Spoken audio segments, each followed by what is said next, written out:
بسم اللہ والصلاة والسلام علی رسول اللہ۔ معزز ناظرین کرام، آج کے اس ویڈیو میں عید کی نماز کا طریقہ اور اس کی نیت کے سلسلے میں بتایا جائے گا۔ آپ کو معلوم ہے کہ لاک ڈاؤن کی وجہ سے لوگ اپنے اپنے گھروں میں فیملی ممبر کے ساتھ عید کی نماز انشاءاللہ حسب شرائط ادا کریں گے۔ عید کی نماز کا وقت طلوع آفتاب کے 20 منٹ بعد شروع ہوتا ہے اور زوال آفتاب سے پہلے ختم ہو جاتا ہے۔ عیدین کی نماز کا طریقہ کیا ہے؟ عیدین کی نماز عام نمازوں کی طرح پڑھی جاتی ہے، فرق صرف اتنا ہے کہ اس میں 6 تکبیریں زیادہ ہیں۔ 3 تکبیریں پہلی رکعت میں ثنا کے بعد کہی جاتی ہیں اور 3 تکبیریں دوسری رکعت میں قرات کے بعد رکوع سے پہلے کہی جاتی ہیں۔ عیدین کی نماز کی ترتیب، اس کی ترتیب کیا ہے پڑھنے کی؟ تو سب سے پہلے دل میں اس طرح نیت کریں کہ میں عید الفطر کی 2 رکعت نماز امام کے پیچھے اللہ کے لیے ادا کر رہا ہوں۔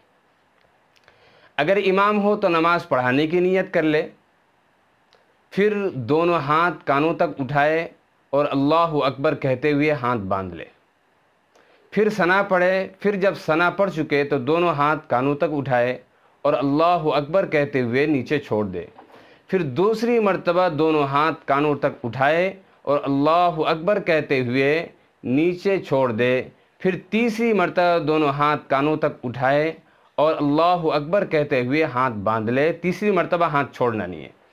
پھر امام اعوذ باللہ بسم اللہ پڑھ کر سورہ فاتحہ پڑھے گا اور سورہ فاتحہ کے بعد کوئی سورت ملا لے گا اور مقتدی خاموش سنیں گے، پھر رکوع سجدہ کریں۔ یہ 1 رکعت مکمل ہو گئی۔ جب دوسری رکعت کے لیے کھڑے ہوں تو امام اسی طرح بسم اللہ پڑھے گا اور سورہ فاتحہ پڑھے گا، اس کے بعد کوئی اور سورت پڑھ لے، مقتدی خاموش سنتے رہیں۔ سورت پڑھنے کے بعد رکوع میں جانے سے پہلے اللہ اکبر کہتے ہوئے امام دونوں ہاتھوں کو کانوں تک اٹھائے گا اور مقتدی بھی اٹھائیں گے اور ہاتھوں کو کانوں تک اٹھا کر چھوڑ دیں گے۔ اسی طرح دوسری اور تیسری مرتبہ اللہ اکبر کہتے ہوئے ہاتھ کانوں تک اٹھائیں اور چھوڑ دیں، پھر چوتھی مرتبہ بغیر ہاتھ اٹھائے اللہ اکبر کہتے ہوئے رکوع میں چلے جائیں۔ بقیہ نماز عام نمازوں کی طرح مکمل کرے اور دعا مانگے۔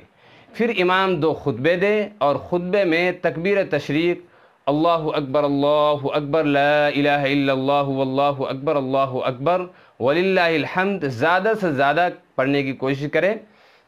پہلے خطبے کے شروع میں 9 مرتبہ اور دوسرے خطبے کے شروع میں 7 مرتبہ مسلسل تکبیرات پڑھنا مستحب ہے، یہ حدیث سے ثابت ہے۔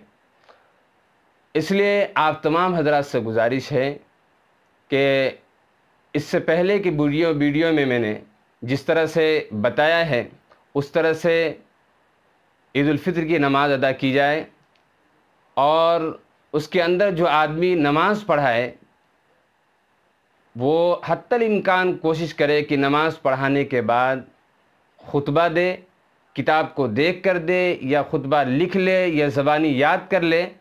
اگر اتنا بھی نہ ہو سکے تو کم از کم پہلے خطبے میں الحمدللہ کے بعد وہ نحمدہ و نصلی علی رسولہ الکریم تو سب کو یاد ہوتا ہے، اس کے بعد سورہ فاتحہ پڑھ لے، پھر تھوڑی دیر بیٹھ کر پھر کھڑا ہو جائے، اس کے بعد اگر درود شریف بھی پڑھ لے، درود ابراہیم وغیرہ، تو بھی انشاءاللہ اس طرح کی نماز خطبے کے ساتھ ادا ہو جائے گی۔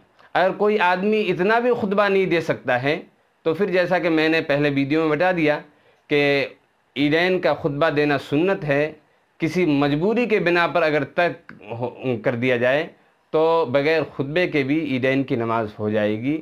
واللہ اعلم بالصواب، والسلام علیکم ورحمۃ اللہ۔